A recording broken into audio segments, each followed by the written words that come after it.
Le faire ensemble est indispensable, mais il est très dur de faire ensemble. Parce que peut-être aussi on travaille dans le monde agricole et que ce monde agricole est trop corporatiste. Les manadiers sont farouchement individualistes et c'est très compliqué d'arriver à faire des actions collectives. C'est plus de la collaboration, mais de là à dire qu'on a des projets ensemble, on ne peut pas dire ça, je pense pas. Le soutien, c'est de me faire paraître le soutien, comme tout. C'est le plus gros qui va essayer de tout prendre et le petit qui va essayer de s'en sortir avec le peu qu'on leur laisse. On a réussi à faire des choses simples qui concernent plus le quotidien, même si on ne s'entend pas tous forcément comme des amis, quoi. Mais on peut travailler ensemble.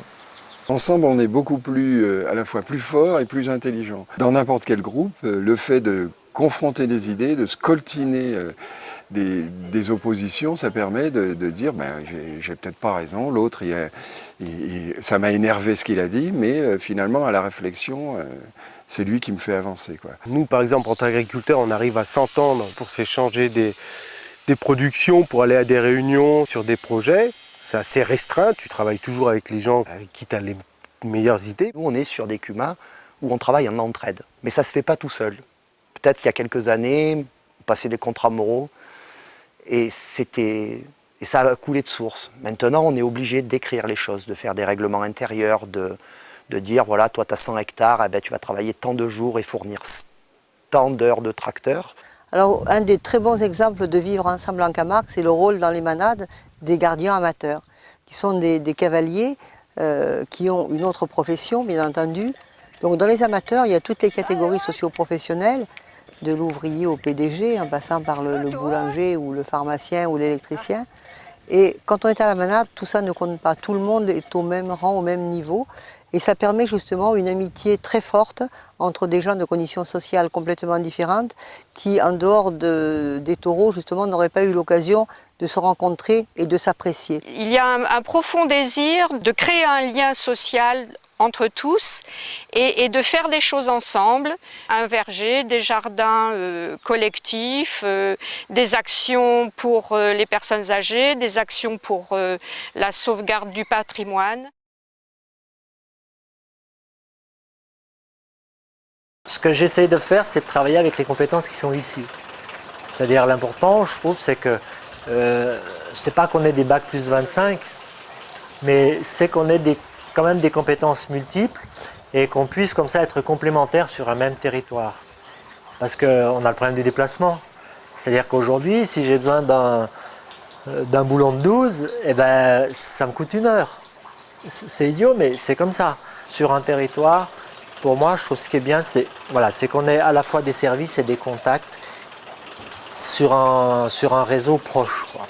Je pense que les actions collectives, ça fait partie d'un outil indispensable pour la survie dans un petit territoire. Quand on habite dans cette partie des baronnies provençales, les villages sont très éclatés et c'est pas facile. Et donc déjà, qu'est-ce qu'on peut faire ensemble? C'est déjà de pouvoir créer des espaces où c'est plus facile de se rencontrer par des petits lieux qui nous permettent d'échanger de façon simple, hein, mais voilà, ou en tout cas de privilégier la rencontre.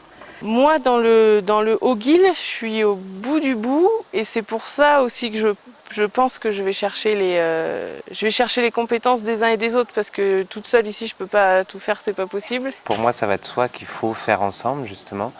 Et encore plus voilà, dans la campagne, encore plus en milieu rural où voilà, on est à chacun isolé dans notre coin. Et donc l'idée, voilà, c'est de regrouper les énergies, les idées, les projets et les dynamiques. Plus on est sur un projet, plus c'est compliqué parce qu'il y a beaucoup de gens qui donnent leur avis, il y en a qui s'impliquent, il y en a d'autres qui s'impliquent moins. Je pense qu'il est plus sérieux de travailler sur des petits projets à petit nombre, avec des personnes qui s'entendent, qui sont prêtes à s'impliquer, plutôt que sur 25 ou 30 personnes où les gens se sentent obligés d'y aller au départ, mais qui ne vont pas suivre et pas s'impliquer sur le projet. Et c'est pas forcément sur les grands projets qu'on a les meilleures réussites. Dès que c'est trop gros, moi je me sens plus, c'est plus à mon échelle. Mais après, les plus gros, ils ont d'autres moyens, ils ont d'autres outils que nous on connaît pas, que moi je connais pas en tout cas. Et c'est pour ça que je me suis rapprochée de Nadège au parc, c'est parce qu'elle a sûrement des outils plus gros, plus intéressants que moi. Et c'est elle qui pourra me donner ce support qui fera avancer plus vite. On s'aperçoit que plus on est nombreux, plus on partage des outils, plus on apporte des idées ensemble, plus c'est possible. Ici, on a la chance d'être dans un endroit, le Verdon, où l'homme s'est installé il y a très très longtemps. Il y a plus de 400 000 ans, il y a des hommes, et eux, pour survivre dans des conditions qui étaient difficiles, ils ont dû coopérer. Dès le début de l'humanité, l'eau c'était la survie, et ça le devient de plus en plus. Et si on n'est pas capable, si chacun veut tirer la couverture à soi, ça ne peut pas fonctionner. Donc on est obligé de se mettre autour d'une table et de dire, bon ben, comment on fait, comment on se répartit les choses, comment on essaye de lâcher un peu de ce qu'on croit être ses droits.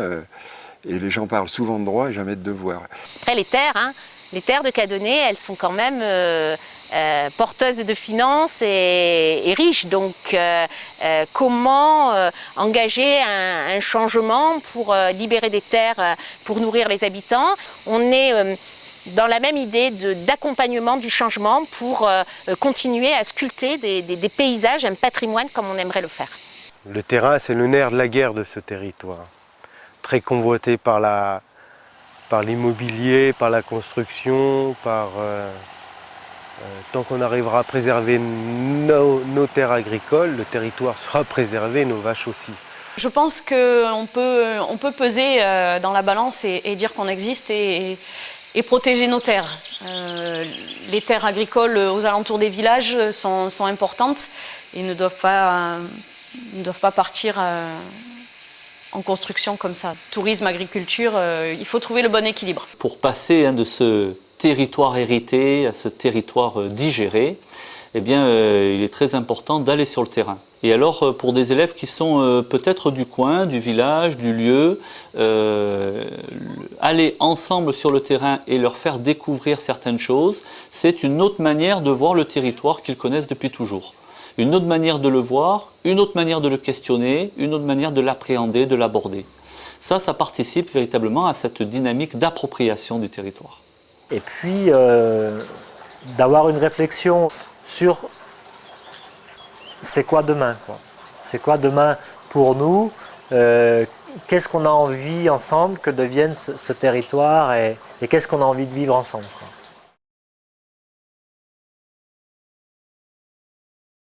C'est vrai que quelque part, on peut dire pourquoi vous n'y allez pas, vous, à mobiliser les habitants. Je pense qu'il faut une impulsion et cette impulsion, il faut une légitimité pour pouvoir effectuer cette impulsion. Et je pense que les acteurs comme la mairie ont vraiment, ou le conseil général, ou les acteurs publics en général, ont vraiment cette légitimité que moi, je ne me sens pas d'avoir en tant que citoyen lambda. Pour que ça soit reconnu et que ça ait vraiment de l'effet, j'ai l'impression qu'il faut toujours passer par ce côté institutionnel qui, comme je vous le disais tout à l'heure, nous on lance une petite idée en tant qu'habitants et hop, ça va aller se ranger dans une case d'une plus grosse institution comme le parc ou comme la Comcom ou comme les offices du tourisme et qui eux vont la traiter un petit peu à leur sauce. Donc notre idée, notre petite idée de terrain qui prend des fois 3 mots et qui est concrète, elle va toujours un petit peu se perdre dans les cases toutes préfaites des institutions et où on s'y retrouve pas forcément. Et après, ça va revenir vers nous, mais en un projet abouti, mais différent forcément de ce que nous on voulait à la base. Actuellement, ils le savent, il y a une mutation qui est en train de s'accomplir. Il y a de plus en plus de gens qui viennent de l'extérieur, des étrangers, comme on dit. Eh bien, plutôt que de se replier, de voir ça comme une agression, plutôt de le voir comme une richesse et d'accueillir ces gens-là qui souvent ont des parcours professionnels très intéressants, qui ont des compétences. Ils veulent rester discrets, mais en même temps, je suis sûr qu'ils sont prêts à proposer leurs compétences, leur professionnalisme dans des domaines qui forcément intéressent les municipalités. Ce que j'aurais à dire aux élus, aux institutions, Merci d'entretenir des rapports simples et une écoute avec les habitants. Je pense que c'est très important. Un élu se doit en tout cas de représenter ça. Et puis après, à l'écoute aussi des habitants dans leur capacité, leur faire confiance dans leur capacité de développer le territoire, une confiance aussi sur leur capacité de les accompagner dans leur mission d'élu. Il ne faut surtout pas écouter les structures comme le parc, il faut plutôt qu'elles soient à l'écoute. C'est elles qui recueillent et de ça sort une volonté commune et une coopération possible. Les experts, les bureaux d'études, c'est très important. Mais il faut qu'ils soient très très forts parce que il ne faut pas qu'ils arrivent avec des idées toutes prêtes et il faut vraiment qu'ils soient à l'écoute parce que les gens, même le facteur, n'importe lequel des acteurs, il a des idées et ces idées, il faudrait faire un grand brainstorming parce qu'il y a beaucoup de choses qui en sortiraient. Ces structures locales qui ont, pour moi, qui ont un rôle d'être un lieu de rencontre. Voilà. C'est pas à elles de décider pour une population, c'est pas à elles de dire ce qu'il faut faire, parce qu'en fait, toute l'inventivité, toute l'imagination, tout ce qui fait avancer un territoire, ça vient des gens. Eh ben, je dirais aux élus, essayez de ne plus vous tirer dans les pattes, rassemblez-vous, essayez d'être cohérents les uns et les autres. Et si chacun prenait ses compétences et allait au bout tout en informant les autres, eh ben, tout irait bien. Mais n'oubliez pas que nous, on a des idées, les habitants, on a des projets et on est grandement intelligent aussi et on peut être très actif.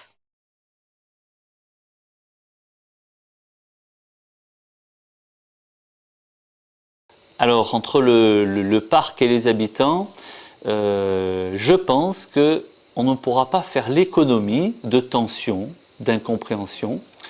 Mais c'est une bonne chose. C'est une bonne chose parce que cela veut dire que le parc interroge, les habitants interrogent le parc.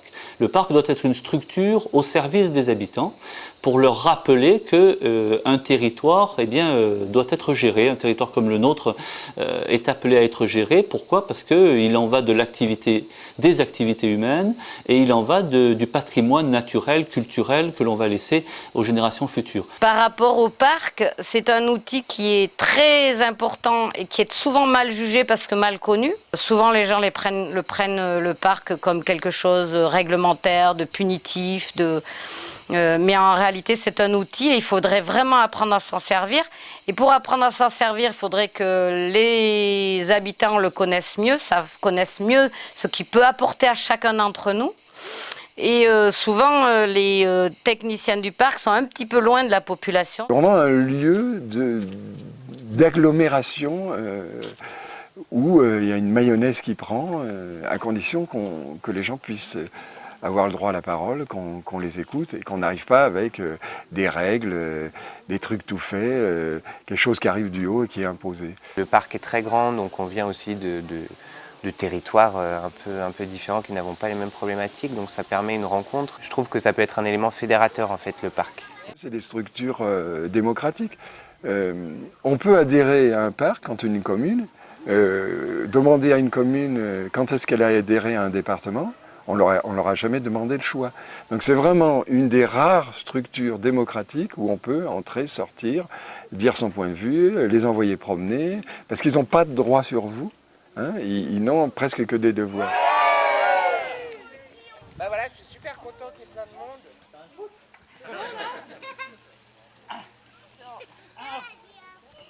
La parole a été très riche et amène donc des sujets de débat sur le comment vivre ensemble, le comment faire ensemble dans les périodes difficiles que nous traversons.